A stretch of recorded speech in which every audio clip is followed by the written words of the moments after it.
Hi guys, it's Teresa, your girl, Father Longlegs. That's what I'm gonna call myself now, because nobody has given me a nickname, and I've just all my life wanted a nickname so bad. So I gave myself one, and I know that's a faux pas, but I don't give a fuck. It's 2020. I'm very excited for my guest today. He was one of the first people I met in LA when I first moved here. We met at a poetry, kind of. It's so many things that I can't describe, but for now, I'll just say it was an Asian American artist collective of mostly poets. He has a show called Night Voyage. What's up, Neel Ghosh? Hey, Teresa. How's it going? It's good to be here. I'm pretty good. I just saw you last night. Yeah. Here you are again. Did your show at the public house? Yeah, it's totally filled to the brim, packed. 100 people there.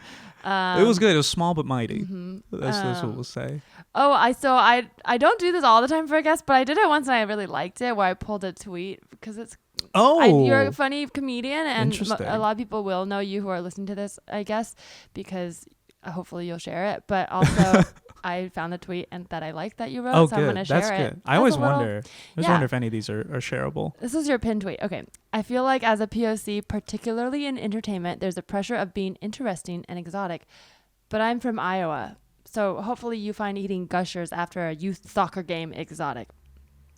Yeah. That was bars. Very funny. That's bars. Oh yeah, it's also written kind of like a poem. I love it. Yeah. I love it. It kind of captures a little bit of your background, a little bit of an opinion, a little zing at the industry, but also like very wholesome. Thank you. Yeah, I do feel that pressure. Diversity is in an interesting place right now, where it like really behooves you to have like a really interesting like origin story, like producers and stuff was like, oh my god, look at this. Like, but you're kind of right. It's this weird thing where we're still limited to a pocket of diversity, right? Because when SNL hired Shane Gillis, obviously they were trying to speak to an audience, but if they say like we want a soccer player from Iowa, like in their minds, they're probably thinking closer to Shane Gillis than you. Right. So then again, like you don't really want diversity when you already have an image of someone.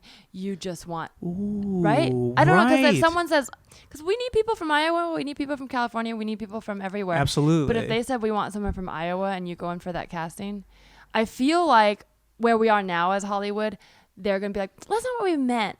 But I would love to get to a place where it is what they meant, because they want that background. They want that point of view, and you have it because that's where you're from. Yeah, it's super important. I think it's like, Hollywood, for all the weird incongruencies it possesses, Hollywood does have this great tendency to like give invisible voices a chance. And I think like the kind of, I don't know. I think the diversity race particularly thing is like America's so diverse. Yeah. It's crazy. Granted, like a majority of white people are still in this country, but you do have stories of an Indian family in the middle of Iowa, or like Andrew Lopez, who's a good friend of both of ours. He's from Pella, Iowa. Like his Filipino upbringing in a place like that. Like that's all really fascinating stuff.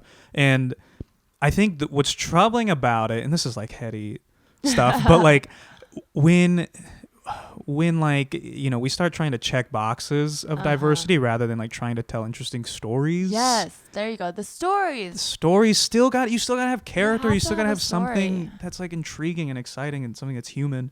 Yeah, because and it is subjective, because is that the word I'm looking for? I don't know if that's correct, but I guess you guys can decide. But like I grew up in the Bay Area, and there's so many Asian people like me who grew up in the Bay Area. Obviously, in the grand scheme of things in Hollywood, we're underrepresented. But in the Bay Area, until I heard the buzzword diversity, the way like universities and Hollywood uses it, I would not have considered myself diverse in the Bay Area, because I'm kind of a majority there, right? Like valuing academics, like sort of suburban, like all of those things that the Bay Area values. Like I grew up mainstream, so I would not have considered myself diverse. But I think Hollywood obviously doesn't show that so much. So in Hollywood, I might quote unquote be diverse, but that's why I hate that word, because they don't really mean diversity. Right. They just mean like the brochure version. Yeah. Because a They want the diversity pamphlet. of voices would include an Indian family from Iowa. Yes. Would yes. include a white person on a all Asian dance team in the Bay Area. Like that is a diverse point of view. Like not everyone has that experience. That's real. So, anyways, that's super. my little soapbox. Oh man, I love that. It's absolutely true. But it hire me should be. still, no. Hire both of us. Please, I need some sort of job to do something. But man, I'm telling you, I think I think people are getting more. I don't know why, but people are getting just more kind of calling out the bullshit, and I think the industry will change. Yeah, it always does. It's fluid. Things are always changing, and it's up to people like create stuff like you making your movie and like us doing stand up. Like that's how these new stories and ideas get put into the ecosystem is by us just doing our shit, you know? Yeah, keep telling the stories. Well, with that being said, I like to sort of start on a positive note by asking my guests for a good confession, just like a humble brag or something you're proud of. Is there something good you want to confess? Man, it's gonna feel kind of no, there's nothing corny about it. It's your chance. I'm giving you a chance to brag. Okay. This is a very, like, I think intrinsic thing about probably kids that have foreign parents. Okay. I hate talking about myself. So just know I'm wildly uncomfortable. You're listening. Me too, as I host a podcast. I've definitely got over that a long time ago. I don't know if it's a good thing. No, now you're just like, let's record, baby. Okay, here's my thing. Yeah, I went too far the other way. I like attention. I love it. Teresa just sipped a Perrier, by the way. Just for a visual with my pinkies out. Yeah. I did this little comedian badge for myself. I did get booked at the Comedy Store. Yes. For the first time ever. Oh my God. That's last huge. Sunday. Okay. It was just past Sunday, man. And I had a really good set. That's amazing. And I had to go last too, and I was nervous because I didn't know I was going last until like 2 before. What was the show? It was the C-Word show, hosted by Jody Miller and Suna, whose last name I'm forgetting. But yeah, it was cool. I was booked on it by Evangeline Monroe, who we know through the Asian diaspora here in LA.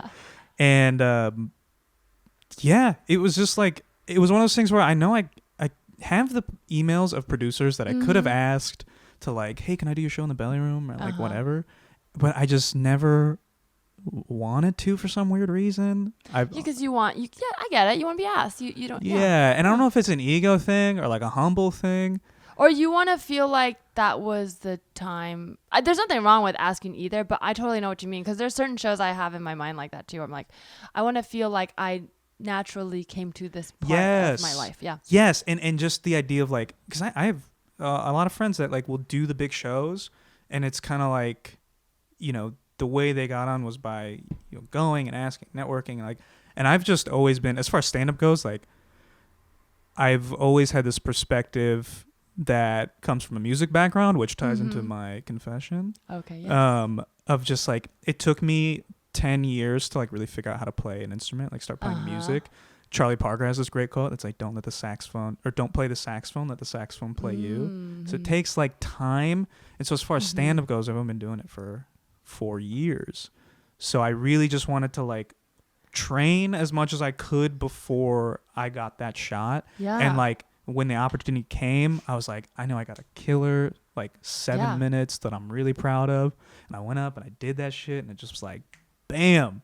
That's you know awesome. what I mean? Like, that's so great. It was just a really nice evening. That's really cool. I mean, I like, because I knew you had just started when we met. But that's amazing. Like, you're doing so much. I mean, it is one of those things where it's like, I think we always want to be further than we are, and that's good, because that's like the ambition. But like, yeah, I think you're doing so great, and it's so cool, and you're like very much have a good attitude about it. Whereas I feel like it's hard to in comedy like have that sort of positive. Really interesting life in general. But that's like, thank you, by the way. But like I think when that desire to like, am I doing enough? That question is okay. I think that's a motivating question. But when you have the question of like, I I'm not doing enough. Yeah. Like that slight little difference, like one, the Yeah. question I guess motivates you, but the statement is like, can be really debilitating. Oh, I love that. I've never thought about it that way, because I think one is one has an action, like, and it's positive, Ooh, right? Yeah, yeah. And the other one, you're just like, well, this is how it is, which is not Right. true. I mean, most of the time, like, as someone who's going out for like 100 auditions and gets 2, Right. they're doing good if they get 2, right? Because Really if you good. book 2 big roles, and I mean, I don't know. I'm kind of like, this is very general. Like, obviously, depending on where you are in your career, it could be Sure. very different. But I'm just speaking as like someone who's never done stand-up, who looks at someone further in, might be like, I can't wait till I'm going out on auditions because I'm not getting Right. asked to. And then Right. you start going, and then you start getting frustrated that you're not booking. Then you book your first time and you're excited. But if you're at a place where you're like constantly going, you're Mhm. gonna feel like you are getting rejected. Yeah. Because if you're doing well, you're getting called out a lot. Right. Nobody can book everything even if you were in demand, like Right. even like J-Lo is just gonna have to say no to things, right? It's just, she's maybe not just, she's just not Right. going to the things. Yeah. She's not technically booking all of those auditions. So I think it is shifting that perspective. Yeah. Because there's no way you can ever be doing everything you want. No. And I think like, also not measuring your success by like endpoints Mm-hmm. or like rungs in the ladder, but like measuring in between one rung to another Yeah. and valuing that. They say like value the journey or whatever, and it's like, Totally. I think that's really important. Like, what's your mindset getting from one to the next, and Mhm. like that really, because if you're constantly like forcing and like pushing and pull, like trying to Mhm. make things happen, like that's how you forge your path. Yeah. Like it's just naturally not like, I don't know, as like fluid, I suppose, and I think fluidity is really necessary. Yeah, I don't like know, that. man. I've been reading Phil Jackson's book 11 Rings. Oh, And okay. he talks about like Zen mindset and like all this stuff, and it's really hitting me hard. Well, yeah, like in sports, I mean, not to be like comedies like sports, because it's No, so much more disciplined. It's so in much sport. like it though. But it is, right. Anything that you care about that takes skill, but also luck, but also so much discipline, right? It's all Yeah. like a lot of kind of discipline from within, right? Only you really know how much of yourself you're giving, because at any given moment, Right. especially when you start, if you're an athlete who's like in the top tier, like you're already top tier. So right. only you really know if you're actually doing your best at that point, Yeah. because I don't know, you're already doing crazy stuff most people can't do. So I think it's similar in that sense, in that like you have to also focus on like the game. That's the thing. Like you can have all these things you want, like goals, like, oh, I want to like win a championship ring, or I want to get this showcased. But don't forget, like, I also want to do stand up. Like what is doing stand up, not getting the showcase. Like, Right. so then you have to be like, all right, well, what are the jokes I want to do? Like you actually focusing on the craft. And I think that's and the fun part. that should be the fun part. And I think a lot, I mean, I don't know if it's more prevalent. You spent time in New York, so like I've always had this weird idea that it's more prevalent here, like the mindset of like not necessarily enjoying the craft. Oh yeah. And more just like, I want to do it to get to another thing, to maybe, get me to the next thing. Yeah. Which I feel like New York is more like, I don't know. It's just more like merit, like based. I don't know if that's the way to put it, but I would hardly say I'm the ambassador for New York, because I feel like I spent a lot of time there, but I didn't do stand up as long there. But there is I know what you mean. There's a mentality there doing stand up, at least early on. I think there's still plenty of bitter people, like 4 to 7 years in, who are just as angry there. right. But I would say starting out in the first like 3 years, if you start in New York, I started in New York, so I had the I would call the privilege of being exposed to really happy, good people who are much further along. That's everything. But also not feeling like I needed to catch up to them because they're so far along, that to me, I was inspired. I let myself be inspired by them instead of feeling like I need to get where they are now. Yeah. So I got excited about stand up because I got to watch them do it.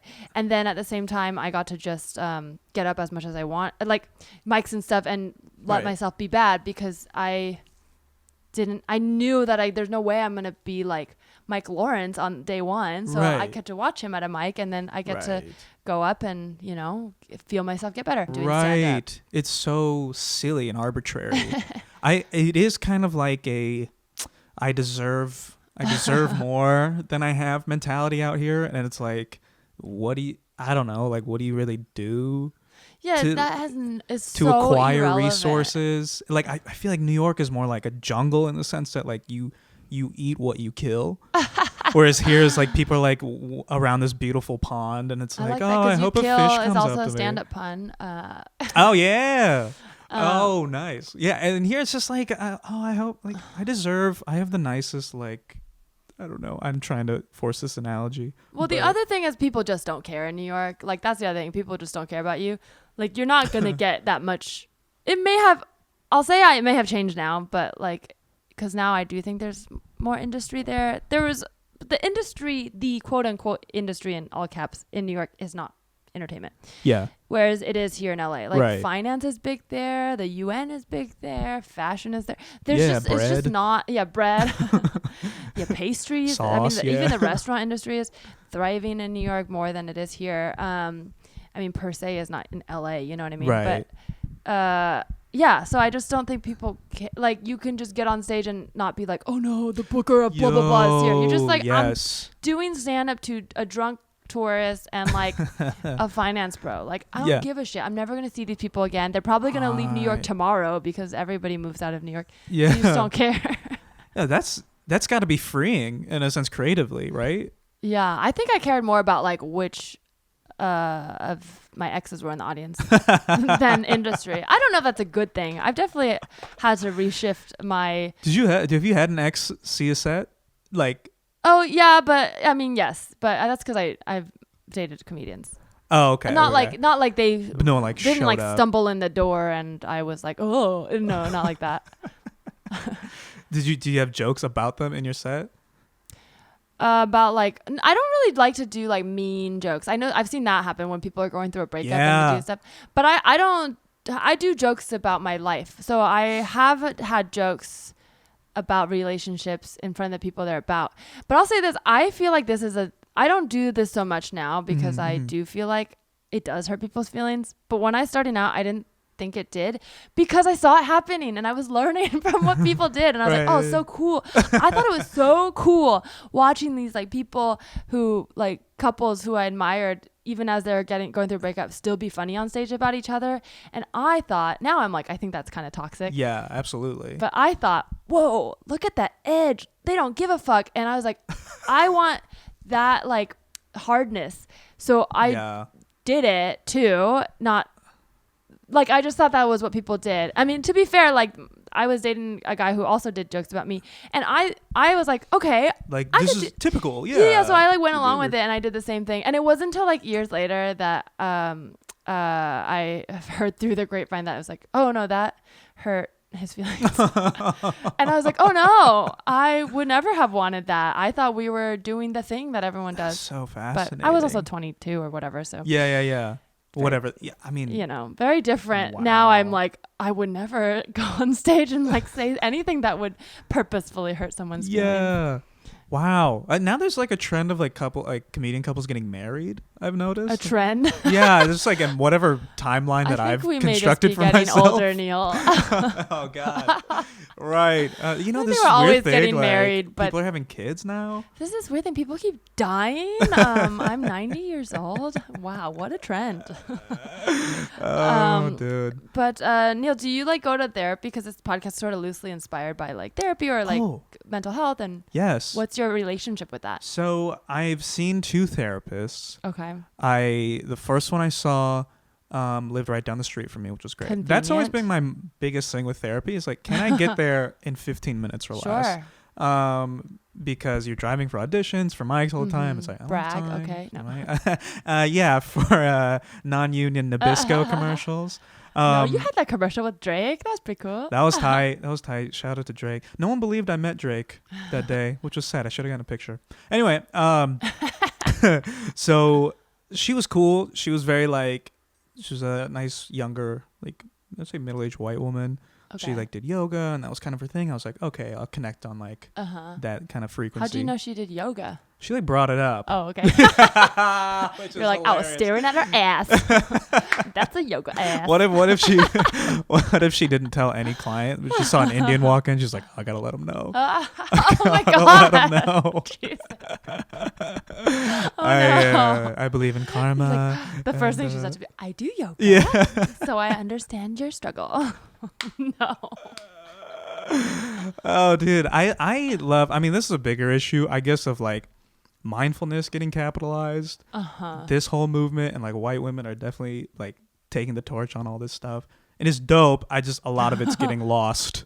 No, you were right. And I'm going to like call myself out on that because until you said that, I was thinking yoga is for white women. And like, I know, like when you said it, I was like, yeah, I know, obviously. Oh, man. It's not like I forgot, but it's just like, that's literally what appropriation is. Where it's like now has been taken over. Right. Right. And that is really crazy. But the other thing is this is where I get like, I don't know what the answer is because I'm generally on the side of like, oh, fuck that. It's so annoying. Yes. But also probably would never have heard about yoga if it wasn't for white people. I know that's the thing. So I don't know. Yeah, I don't know. They made it really popular. Yeah. And I guess I don't know. I think because the spirituality aspect of it is gone. And I think it's so powerful of a practice when you have that added like spiritual focus.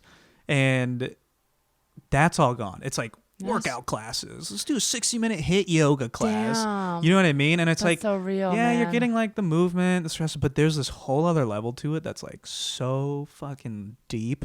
It's like prayer.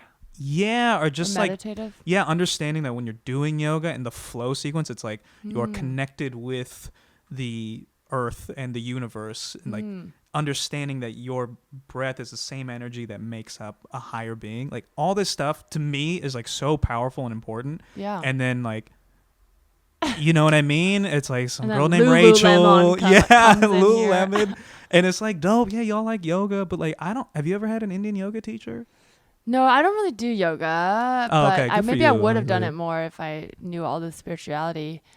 Yeah. And to be fair, Indians let it go. We're not like, you know what I mean? After that Bikram guy, we were all just like, Oh, yeah, that's right. this ain't for us. Yeah, I mean, I associate yoga with because I went to school in New York and people went to yoga to the people. That's what I associate with. It was like this trendy thing that students did at NYU and because it's pay what you want.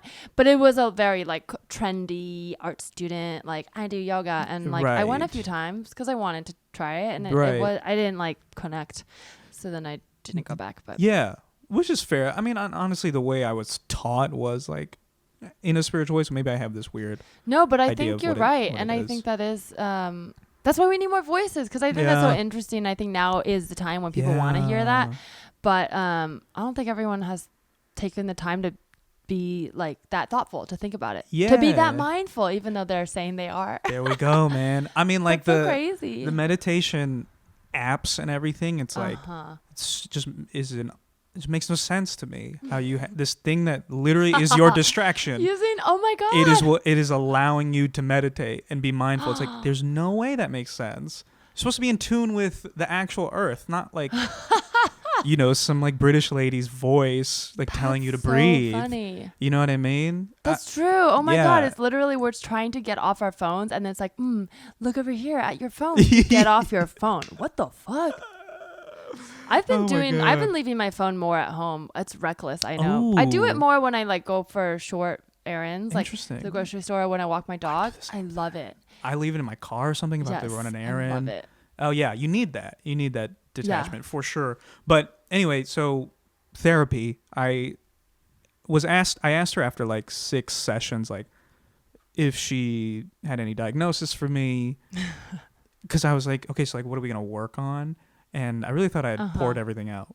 And she goes, you know what? I honestly don't know if you need therapy. What? Yeah. She goes, you're high functioning enough. Like, I don't know if you need this. Was she a psychiatrist? Because I feel like therapists aren't like, because psychiatrists try to diagnose and like get you on a treatment. But therapists, I feel like, can be very preventative. I don't know. But she was just like, you're done, you graduated. Well, she wasn't like, you're done. She was like, I don't know if you need this. Which to me was like, you don't need the like. Yeah, don't. but that's a strange thing to say. I feel like everyone can benefit from therapy, especially if you want it. That was the thing. It's Is a different thing I if you're like, wanted it. I don't really feel like this is for me. And she's like, well, you seem okay. Right. But if you're like, hey, I'm here to like learn more and like talk, and she's That's like, what I think needed. you're good. So you good, man? Just go get on out of here. You're looking fresh. It's like I needed the tools to be able to handle like anxiety and stress. Well, and what made you depression. want to go? What did you feel like like what was driving you to go in the first place? I think just like being able to discuss my anxiety with somebody that didn't personally care about me, because I'm so lucky to have people like this in my life. But like anytime I would talk about anxieties, whatever, big or small, there would always be like a thing like, I'm worried for you. Like They get the face. yeah, like, are you okay? And it's like, yeah, I'm fine. good. These are thoughts. It'll be okay. But like, what does this mean about who I am? And I think that's what I really felt like I needed with therapy. And so I stopped seeing that woman. And then 3 weeks ago, I just had my third session today. I started seeing another therapist. Okay. And she's dope. That's awesome. She's like real cool. I gave her like, we just do stuff like, it's really interesting. She like doesn't say anything when I come in. She'll go hi, and then she'll just kind of watch me sit down, and then I'm like, it's like going up trying to start a good set. You know what I mean? Like, so Move the mic. what's going on? Yeah, move the mic stand. Just a bookshelf. You move to the corner. Then I ask her, like, so where are you from? She's like, this isn't crowd work. And it's been really good. Like, today we did so last week we talked about things that I made a list of things that I was feeling accomplished about in 2019, and I'd never written that stuff down. Oh, cool. And it was just cool to, I don't know, it's like all this was in my head, but to write it down was really important, and to talk about it. And then today we did what we want to do, what I want to do 10 years from now and 5 years from now and a year from now. That's awesome. All super basic shit. Yeah. I don't know, but it's so helpful. Truly. I mean, manifesting, just putting that on the world. Because it's sort of like, why don't you say it, right? Because sometimes I know for me, it's hard to say what you want because you're afraid you won't get it, right? Right. But then just acknowledging that, you're like, oh, then I'm already stopping myself. If I'm not saying it, there's a part of me that's blocking the want. Even though in my mind, I'm like, of course I want $1 million or whatever it is. Yeah. But if I won't say it out loud, I'm not even admitting it to myself. Wow. You're probably in other subtle ways not admitting it to the world, right? So how is the world going to give you that to you?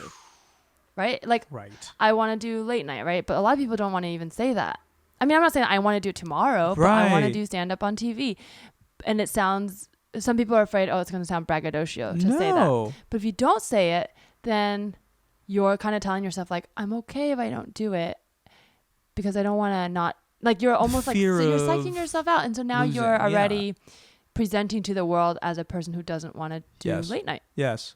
Well, and it's interesting going back to our earlier conversation about I want to do something versus I deserve something. Whereas wanting is actionable. You can pursue a want, but thinking I deserve to be on late night is really toxic and unhealthy. Sure. And I think I thought that saying you wanted something meant that you were saying you deserved something. Oh, which interesting. I don't think anyone deserves anything. Well, it's entitlement, I think, is what you're talking about. Yeah. There are a lot of entitled people in Right. LA and New York, but and I think having a want, having a want is more than okay. It's okay. I want to be happy. I don't need to be happy every single second, but totally. I want it. Yeah. And that's okay. And I don't deserve it every second. Right. You're right. Nobody deserves anything. No. We're blank slates. Exactly. But speaking of blank slates, Ooh. Neel, is there anything you would like to tell me?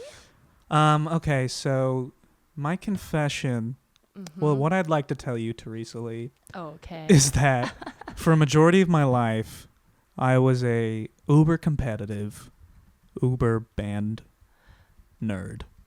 Oh. Okay, 2 Ubers, so you know it's real. It's super, yeah. 2 Ubers. What did you play? So. Do I know this? I know you played. Yeah. But I'm why do I want to say clarinet? Is this true? No. It's not true. Okay. So Good guess. It's in the Saxophone. It's in the woodwind. Yeah, saxophone. That's right. I did know this. It's I in the have seen woodwind you play family. saxophone. Yeah. And you mentioned it earlier. At the at the mic, the artist convention mic. Which we've changed it every single time. It sounds like a cult is what it sounds like. Yeah. We met in a cult. Okay. Oh yeah. Yeah, so saxophone. But I think the competitive part of it came from starting on violin when I was 4 years old. Okay. My parents started me on violin. 4 years old. 4 years old. I'm like thinking of what a 4-year-old looks like, and I'm like, can you pick up a violin? Aren't you as big as a violin? Yeah, and you're like real wobbly. Do you have a smaller violin? Yeah, it's like a really small violin. Oh, that's so cute. It's like, I don't even think it's made out of wood because they're so small. They're like little plastic ones. And like you have a small little bow. And it's all plastic, I think. Because it's like, it's a 4-year-old. 4-year-old like throw something against whatever. So, yeah, parents started me on that when I was young. And I think like, I had teachers that really were driving like the need to be better, and then like pressures from my parents to like be the best, and then the way we teach music in school is very like hierarchical. It's like you're the first best, you're the second best, you're the 13th best. You fucking so loser. Funny. Go sit in the back. No one cares. Like it's like super. I don't know. It's really dark. Yeah, the whole idea of a first chair and second chair, that's wild. It's bananas. It's so useless because you need everybody working together to make the thing happen. And imagine being like second chair must feel so bad because you're actually better than everyone else, but you have this one person that's better than you. That almost feels worse than being like fourth. Yeah. Fourth is like, just, middle of the road. You can challenge. Ran my race. A lot of schools let you challenge. They will challenge. So there's that feeling if you're second to be like, should I challenge? Right. But so then if I don't, then I'm okay with this? Yeah. And also as a second chair, you're like sitting with your first chair. Like you're sharing a stand. So it's like if you challenge them and then they have to like turn the page for you. What if we start doing that like in stand-up open mics? We have first chair, second chair. You should host a band-themed open mic where you have the first chair. And they get to go first, but you can challenge. No, this sounds like a nightmare. No, the audition is your set. And then there's no concert at the end. You're just you all do your jokes at the same time. Harmonize. The only like, I guess first chair you get to some solos. And you get to tune the band. See. But like I just remember it just feeling very toxic. And I think what made you feel, because I know what you mean overall, but just for people who didn't grow up in that culture, like what made you feel like there was pressure from your parents to be the best? Like, can you quantify that a little bit? Ooh, that's like, really interesting. Did they get mad when you didn't do well, or like how did it manifest? Yeah, so I think like, oh man, we might get real deep on this. I think like my parents would always tell me like that I was really like talented, but I never worked hard enough. So like when I would like get like third chair, which is incredible. Yeah. It would still be like, well, it's not first, which is also very like, I think immigrant in the 80s mentality of like, in order to leave a billion people, to be like the 1% of a billion people that get to leave and come to America, like you have to have some weird cutthroatedness of like, no, I can't just be third best. I have to be first best. Yeah. It's like a life or death almost thing. And I think they were just trying to communicate that to me, but like that can be damaging a little bit. They were trying to instill their values, but it's almost like paradoxical, because if you leave your country where you don't necessarily align with that for America, where anyone can succeed, but then you're there, right? And then you're telling your kid, no, you're like instilling the old values in a new world that you actually wanted. Like, right. You wanted to come to this place where it was chill, and now you're instilling the unchill, but now your kid is growing up in the chill world with unchill values. So then now it's very confusing. And so in my brain, confusing. It's like, it's like, okay, I gotta be the best. Otherwise, like, I'm not satisfying my parents. And so that's always I don't know if, and that's the double-sided sword with all this stuff. Like, I think it pushed me to be better, Sure. but I also never enjoyed any of it. You know what I mean? So like, that's really a bummer, because I think if to do music or any sort of art, you need to enjoy the thing first and foremost. Yeah, that is so tough, because I mean, I know when that Amy Chua came out with that Tiger Mom, she really like talked about, this is why my kids are good, but I think they're good because they wanted her to love them. Oh, you know what I mean? I don't know that. I'm sure they've come to terms with whatever it is, and nobody's gonna hate on being the best. But my question for them would be, if I ever had the chance to ask, is like, if she hadn't acted that way, would they be just as happy? And I think so. Like, I think if they hadn't had the value, or they hadn't been taught that their value lies in being the best, right, they would have never felt they came up short. And they could have just enjoyed their lives. Yeah. And they sound like they're talented, so they would have probably been fine. Would have just figured it out. They would have probably still been pretty good. Yeah, I mean, they're cut from like an amazing cloth of a crazy person.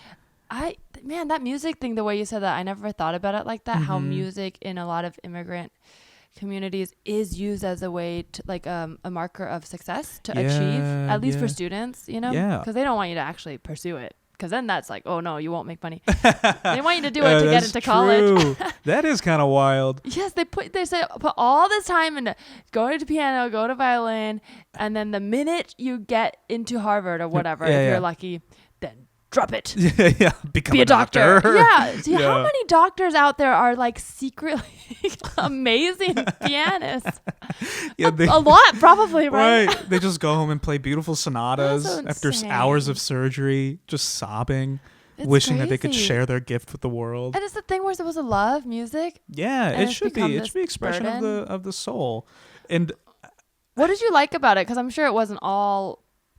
It's probably very complicated. I'm hearing that it's tied up into like this complicated relationship you had with, yourself and your parents. But did you enjoy band? Like, what did you like out of it? So violin I didn't like at all. And so I chugged through that from 4 to 12. And then when I was going to middle school, you get the opportunity to be in band. So then I was like, I want to play the saxophone, because that's like mad rebellious. Yeah, that's a cool instrument. Yeah, it's like jazz, like whoa. Yeah, my crush in high school, Josh Taylor, played the saxophone. Literally every girl I know had a crush in high school that was a saxophone player. Oh my god, we made out after prom. Did he play saxophone before? Yeah, he plays saxophone. I made him bring his saxophone to prom. No, he did that. Just for the photos. Oh my gosh. I think that was my kind of freedom within the thing. And so then when band started, I really liked learning a new instrument. Jazz is like the best American genre of music. I think because of how improvisational it is and how you have to communicate, much like in sports, you have to communicate instantaneously with the chemistry and cerebral conversation have to be so present. It's super, super intriguing to me in that sense. And so just learning all that, and but I also have I love sports and everything, so I also had this weird early 2000s NBA mentality of yo, I'm gonna be the best. Tracy McGrady, I'm gonna be Kobe, give me the ball, I'm gonna rip it, you know what I mean? I was I gotta be the best, yada yada. And so I was still mad competitive in band, but I loved playing music. I loved the friends I made out of band. That's really cool. Really a cool thing. It is a good community thing. Yeah, because you really feel, at least because I was in a choir, and it was an all Asian choir, but I did feel that gave me the social skills, to separate from your parents, and if actually you go on the trips, and then you get to have these inside jokes, and it's kind of tied into slightly nerdy, being in band, it's still being a good student, but at the same time you're I feel there's a rebellion to it, because you're away from your parents, traveling, and it gives you access to that because you play an instrument. Yeah, that's super real. I never thought about that, the separation from the parents, but that was really important. When you go on even when you go to band camp, it's a weekend away from your parents, and you're in these cabins, and it's like cool. It's like free reign, Yeah. kind of as a kid, which I think is important. Can I tell you something? Please. When I wanted to say that when you said you play violin, but when I was a kid, I really wanted to play violin so bad. Really? And I had to play piano. I was a piano kid. I quit it as soon as I could. But it was like, it's just an instrument, but in the same way, like your violin was my piano. Like I hated it because it was the thing I had to do. Yes. I wanted so bad to play violin. Really? And I begged. And I think at one point my mom was like, if you get to this age or whatever, hit like 6 years of piano or something, you can do it. I don't remember what became of that, but I never did. And then in middle school, I started playing clarinet. So it was weird. But then I didn't do it very long. I never got into band the way you did, I think. I think that choir became my band. Sure. Yeah, but choir was violin, mad. What was it about violin that you... I think it's so beautiful. And I think maybe it was just different as a kid. It's that rebellion. But I did think it was beautiful. And even now, I have this very emotional connection with violin. And I think it might go back to childhood, just feeling like this thing I couldn't do. Oh, I've always, when I hear violin, especially when it's used in like non-classical music, I love like in like pop or you like rap fiddling? in hip hop. Huh? You like the fiddle? Is that the fiddle? Yeah, like fiddling. Maybe. You know what I mean? Like country fiddling. Oh, no, that's not what I mean. I mean, I'll play you some stuff later. Like Gracie and Rachel, if you guys want to check out, they're like kind of like singer-songwriting, but one of them plays the violin. Oh, cool. But it just adds so much dynamic. I think It's maybe I connect to it in a different, like I feel like I'm realizing that it might be this emotional connection from childhood. Yeah. But it makes me cry, violin. I've always really loved piano in that sense. I've always loved piano in the sense of like, it's like a nice like cocktail party like thing you can do. Like you can bring your violin with you and like play an epic sonata. Like if someone has a piano in their house, you just be like, let me sit down and play like the breakdancing of instruments. Yeah. I'm at a party. I'm just gonna bust out on the So a piano. circle gets around like, oh shit, he's gonna do it. Go. But saxophone is also not kind of communal in that sense. But there's usually just the one, or there's not that many in the band, right? I feel like there's like how many saxophone players are? Well, in like a jazz band. But in your school band. Oh, in our school band there was like, say 8 to 12. Okay, so there's quite a bit. Okay. Yeah, there was. We had a pretty big band. Our band program too was also like really well regarded. Was it marching band? Our marching band, our like wind symphony, like more like orchestra. Symphony. Yeah, symphony. Were you in marching band? Uh-huh. Okay, so how many hours did you spend on band? It was like your whole life? Yeah, the thing is, I don't know what I was doing. I did band. I still kept doing orchestra. Okay. And then I also was doing jazz choir. Wow. And I don't know why. Like, I don't know. All those things really interest me, and I loved doing all of them. But so I would do every other day, I would do orchestra and band, like, because they met at the same time. Uh-huh. And then after school would be jazz band or choir. And then Monday nights was marching band. And then on weekends was like competitions for one of those things. And so, like, all my time is what I could say. I don't know if I could really quantify. At least, oh, man. And not to mention the time I would practice after. Did you have like band shirts, like band or die, or like our saxophone section for our marching band? We had a shirt that said "Sax Offenders," which is kind of dark. Classic high school band. Gotta get those sex puns in. Yeah. Santa's Saxes was this like Christmas group I was a part of. But yeah, there was no like band or die. I don't know. I'm sure. I don't think that's a real thing, but you know what I mean when you're like, this is my life. I definitely think I had like some sort of dance or die or something like that. Oh, dance definitely. The dance was crazy competitive. Did you have show choir in the Bay? We did have show choir. I was not in show choir. I was in the only way I can describe it's going to sound insane, but it wasn't at my school. I was in a choir, an all Asian choir started by music teachers from Taiwan that had, not in the same choir, but like the organization had over 800 people in it. It was spread out all through the Bay Area. But there were like levels from like kindergarten all the way up to like youth. And we like traveled. We went to the Vatican. It was like insane. It was like a whole life. You went to the Vatican? Yeah. It was like. Did you sing for the Pope?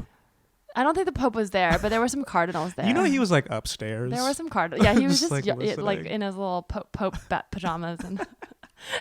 I was like, I hear cardinal. Are those little Asians?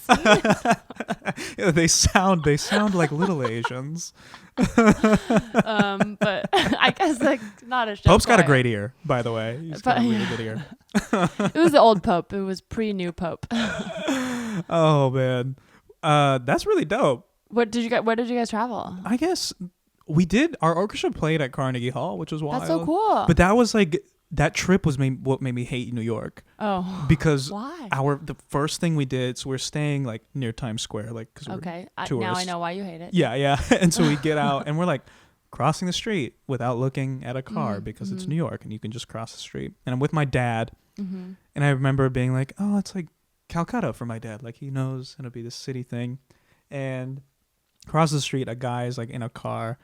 And the guy's just like, get the fuck out of the way, you Bangladeshi bitch. Aww.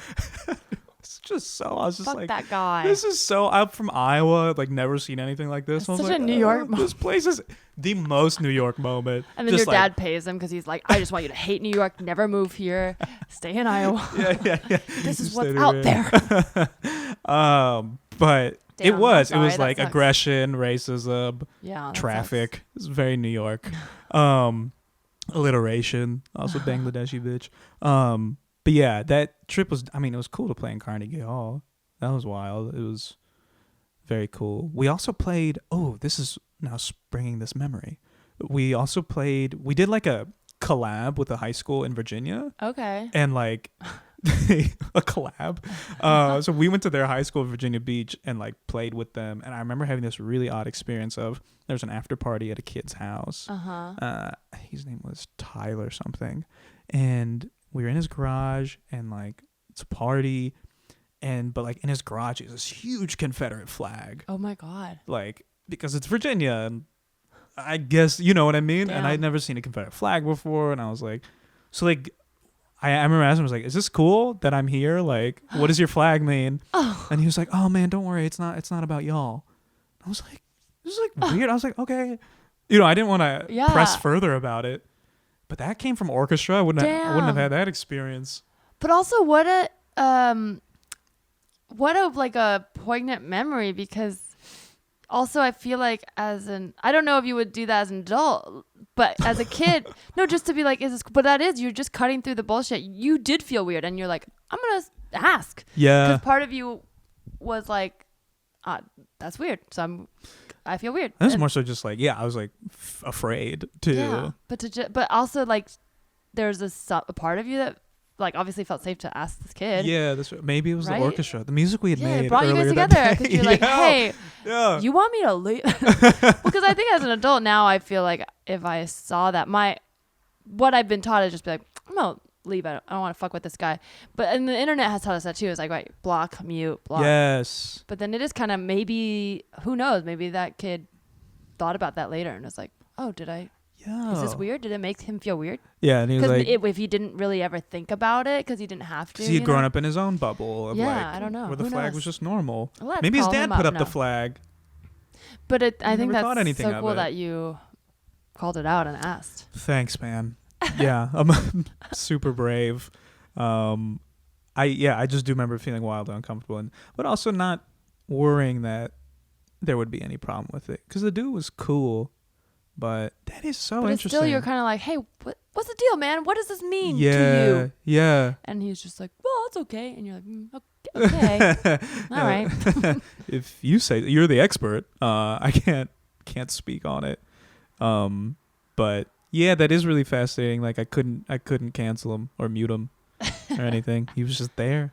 But yeah, back to the competitive part of this, I guess. I don't know. How do you want to steer this? No, I'm sure you have many experiences, but I guess if there's any that stand out to you, or how you want to guide us through your journey. Oh man. I mean, did you see yourself as playing saxophone forever, or did you always think it was just a means to an end? Yeah, so I think saxophone for me, okay, so I have one memory I want to share, and then I'll like hit the part about wanting to do this. So whatever you Thank want. you.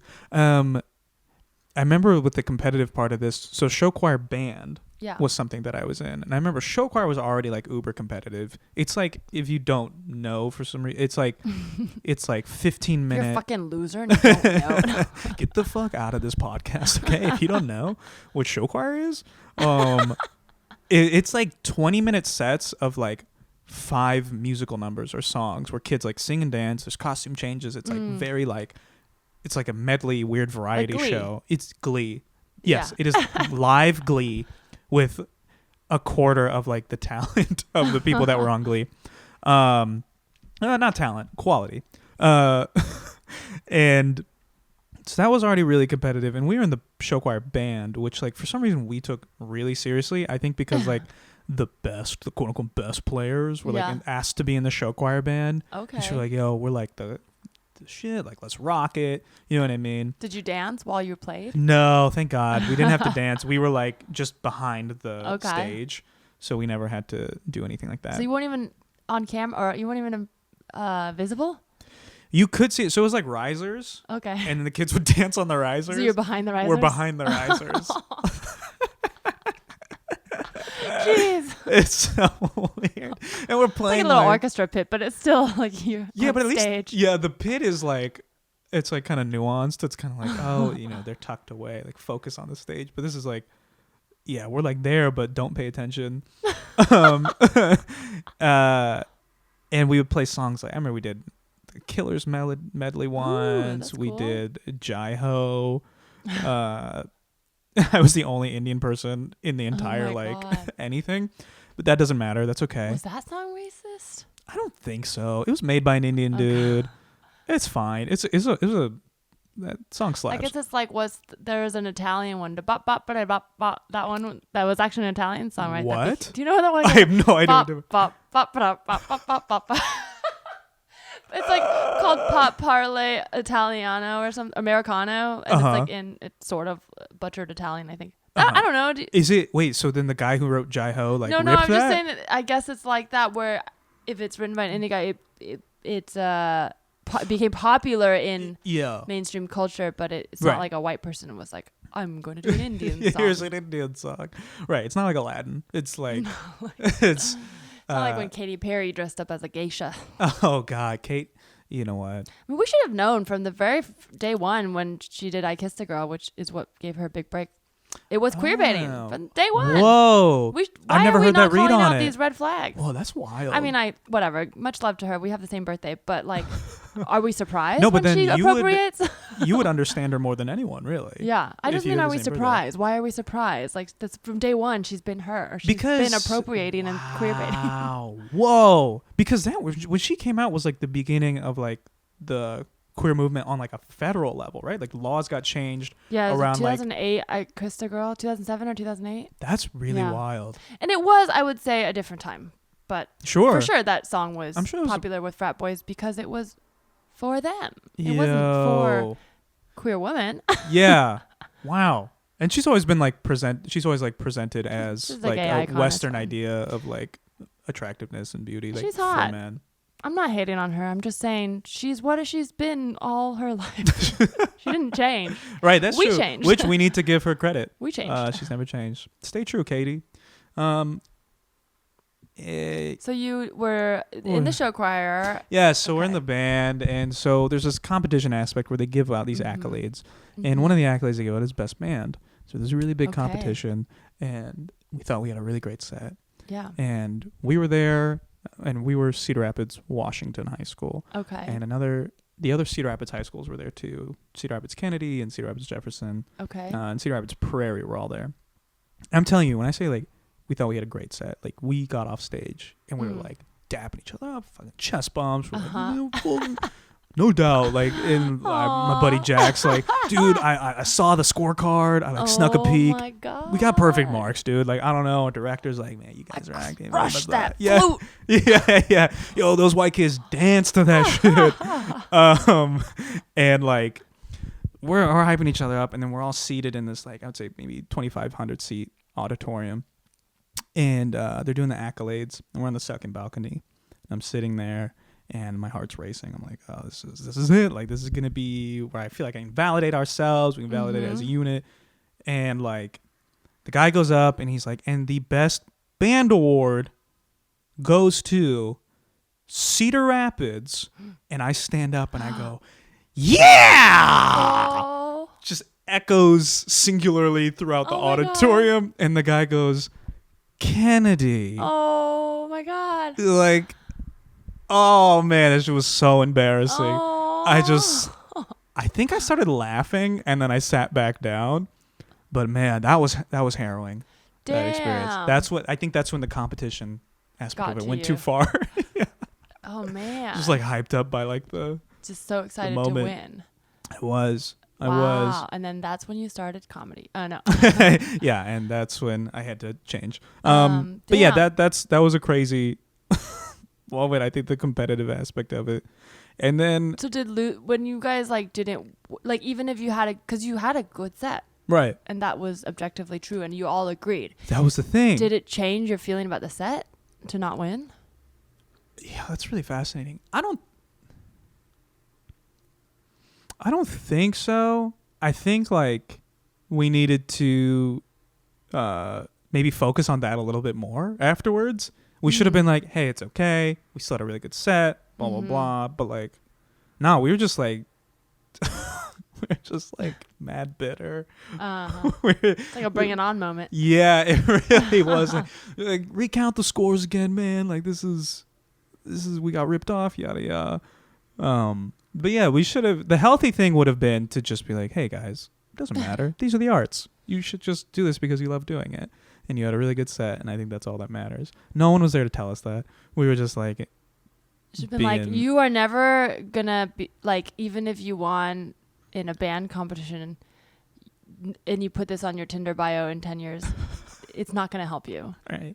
So you can't get a job. Not going to help you. Yeah. First place, second place, band. No. No, I know what you mean. It's still, I think there's a healthy, like, I think we get we're talking about like self-care and all this mindfulness earlier, but there's like a fakeness to the LA version. Yeah. And I think we've gotten too far into like mindfulness where it's like just erasing feelings. Yeah. I don't think you need to enjoy.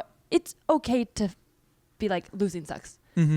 But then after that feeling goes away, then you're like, hey, I had this great set and I liked it. Yeah. Because I don't think the solution is to erase it and be like, no, what we should have done is just like not cared at all. Exactly. But I think that just means you cared. Yeah. It's nice. It's nice to care, and it's okay to lose because there were stakes. And then as long as you're not still thinking about 2 days from then and being like, I hate band, it only brings me pain. Like, as long as you're not like that, I think it's okay. Yeah, that's what the new shirts say. Like, I hate band, it brings me pain. Well, because I do think some people approach like the arts that way, especially in comedy. Absolutely. If you're failing, but in your mind you're getting better. Yeah. Like, you're failing in an industry sense. You're getting rejected, not getting the showcases, and time goes by. And if you are still getting better, like, that should be okay. It's still gonna suck. But for some people, I think they get caught up in like, I hate this whole thing. It only makes me feel sad. Yeah. And I think stand up particularly, like, there's also like a weird value we put in like struggling. And I think like, if that's your authentic experience and like you want to talk about it, great. But, and this kind of goes to the diversity thing a little bit that we were talking about earlier. It's like, you don't have to fabricate this like hatred for it because it's like a valued thing to just to like hate something, you know? I think that in comedy, I don't know, it's a really prevalent thing where people will just like hate on it because I don't know, man. Anyway, to answer the second part of your question that was like 10 minutes ago. Oh, yeah. My senior year of high school, I decided I was going to go to college to play saxophone. Wow. Up until then, I was like, I'm going to be a doctor. My dad's a doctor. Okay. I'm going to like do it. I had all the grades, everything. And then I just remember, I can't remember what clicked, but it was just like making music felt more, I don't know. Maybe it was the rebellious thing again. It was like, I don't want to be a doctor anymore. Like, I want to do something that's like my own thing. Or maybe I just gotten good enough. Yeah. I was like, I want to see how far I can take this thing. So I went to college, with the full intention of like, I was a jazz studies major. I was like, I'm going to be a musician. And then real ego death when I like was exposed to what it was actually like required to become a musician, like a working musician. Mm-hmm. And then that's when I was like, all right, this is it for me. I'm going to do comedy. And I break my saxophone in two. Yeah. I could never do that. So yeah, man, that's kind of it. And, I actually finished college, like not as a music major, but was taught by some really great teachers in my second college that I went to. And like, that's when I really felt like after 10 years, I was like finally making music. Yeah. Back to the quote of like, let the instrument play you. Yeah. And so I'm really, really grateful that I kind of came to that point. And, I still play from time to time, but I just do it because I enjoy doing it. There's no like, it's a means of expression now, as opposed to this means of like, how do I measure myself against other things? And you still played all those years. I feel like that is the key, is like talking about love of the game, but we are forced to think like, oh, I have to make these milestones, and then you almost feel like if you don't ever get professional, if you don't do this, that all of that's for nothing. Like it was building to nothing, but it wasn't. You were getting better every year, and all those minutes you played on stage were you playing, like and playing with those teachers. You got those experiences, and that itself is the gift. I know this is so cheesy. No, I'm like that's rolling good my own though. eyes at it, but because we were talking about that, like measuring the journey as opposed to like the milestones. Yeah. I did get to play so many amazing shows and meet so many amazing people because of that. And I love that. Oh man, this really ended like really nicely. How do you measure? I don't know how much time we have left, but I wanted to ask you, how do you measure like your stand-up? Do you do that? Do you apply like metrics? Oh, interesting. Yeah, because we do have similar backgrounds in the sense of like being measuring achievements. Yeah. To me, the arts have always been my escape from that. But I do have bits of it. I have things like, you're talking about milestones, things that I want to do. Yeah. And I try to write them out as like goals. But I try to stay away from measuring too much. Mm-hmm. So for example, instead of being like, I need to like beat these people or be number one, I just think like, oh, I like to write a 1 hour show. So I measure that the quantity is more like, okay, I'm going to now try to, build time, the material. So then I guess there is a measuring involved, but it's a little more narrow. It's like building to this show versus building to. I used to be more, when I was starting out, a little bit more like, I need to check these boxes. I need to have a show and an album and this and this. Yeah. And now I'm like, well, I don't need all that. What do I want to do now? So then I'll be like, I guess a 1 hour show is on the list of that original thing, but I don't need that and this and that and that, so. Right. That's helped me. I mean, it's like everybody's different, but. No, I've tried to get away from that too. Because I remember taking private lessons, we would have a planner and I was like, what did you do this week? X, Y, Z. I did this many exercises. I did these scales for this many amounts of time. Like it was very like logistics driven. So with comedy, I have tried to completely go away from that. My two focuses are what I try to keep my focuses, obviously, are, like the Seinfeld calendar method, where remind me. Basically, if you have like a month calendar, that has like all the boxes for 1 through 30 days, all you have to do is make sure that there is no more than one box at a time that isn't crossed off, and each cross off is like, did I write for whatever you set your metric to? Did I write 5 jokes? Did I write for an hour? Did I write? You know what I mean? Like, did I get up tonight? These types of things. And I've been doing that for like writing for an hour each day. Oh, that's great. And that's really been helpful. And how many boxes do you have right now? Actually, in January, I've hit every single day. That's amazing. Yeah, New Year.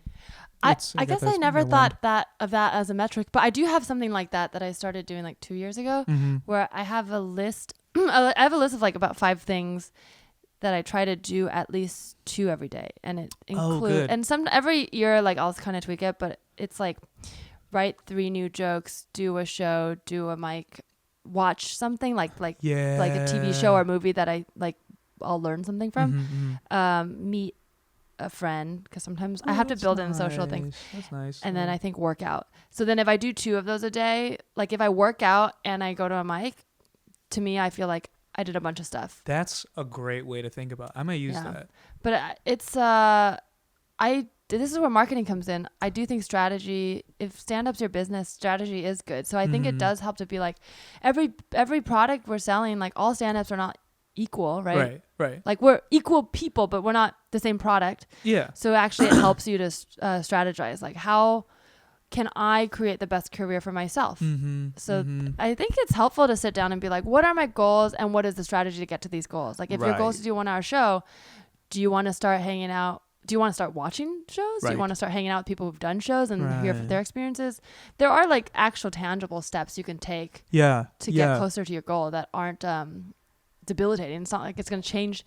You know, if I'm going to do mics anyways, why don't I go to a mic where I get more time and I can try to do new stuff every time or whatever? I don't know. Yeah. No, I think that's really important to define those things for yourself. Also a really great, I think it was like Frank Castillo or something. He was this comedy store comedian. As really great thing. It was just like, just focus on the next joke. And like that, I really love that because it's just really simple. It's very like present driven.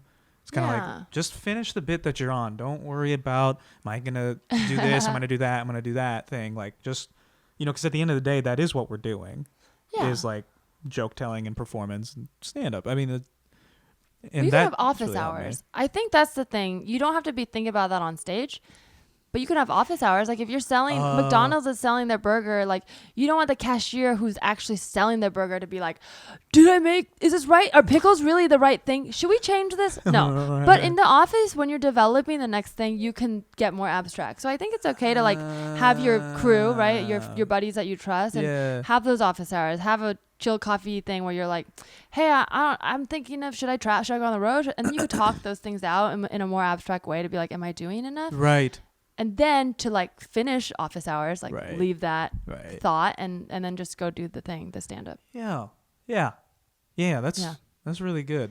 I have a little game. Do you want to play? Yeah, okay. I do. I guess it's sort of related because we're talking about products. I actually looked at your Twitter bio and it says you're a Taco Bell fan. Yes. Are you actually devout truly? Okay. Enthusiast. I mean, you're not alone. Many people love Taco Bell. Yeah. It's really been probably one of the most galvanizing things that I've seen as an adult is finding out how many people were raised on Taco Bell. Truly. Taco Bell, I mean, really had some very memorable slogans and commercials throughout our childhood. Clearly, the marketing work, wow, what a theme tie-in. I didn't even plan that. Ooh, that's good. The marketing worked because, you know, all of these millennials like us really just love Taco Bell. And I don't think it's because we truly just love the taste of cat food and wet lettuce.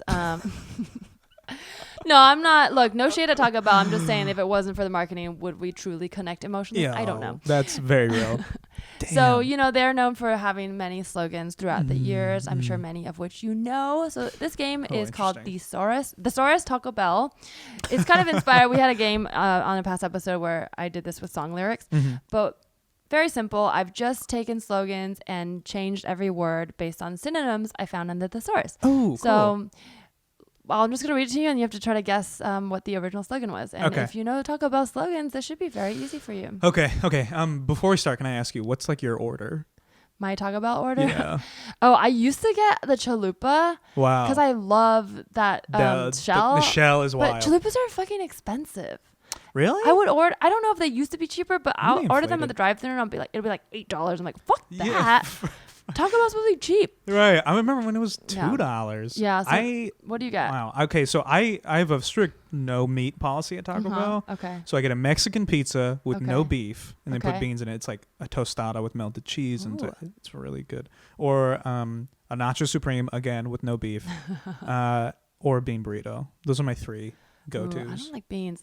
I used to. That's no good. I'm allergic to beef now. Well, I was always, but now I know it. But I used to like just scarf down those taco supremes, the little one, because you can get like three of those, and chalupa, and I just like eat it. Oh man, so the beef is circus meat for sure.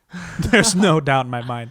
Those cows are dying painfully, without a doubt. So sad. Anyway. This is now a Taco Bell stand podcast. I'm sure that does exist. I'm sure it does too. Okay, you ready for Let's this? hit it. Let's hit it. All right, so here's the first one. Exist further. Exist further? Mm-hmm. Oh, God. And one of the words is changed. No, all the words are changed with synonyms. Oh, They're all okay. Taco Bell slogans.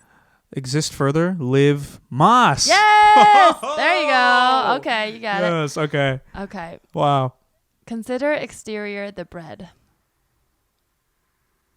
Think outside the bun. Yeah! Yo, this is scary because I haven't thought of these in years and they're just right there.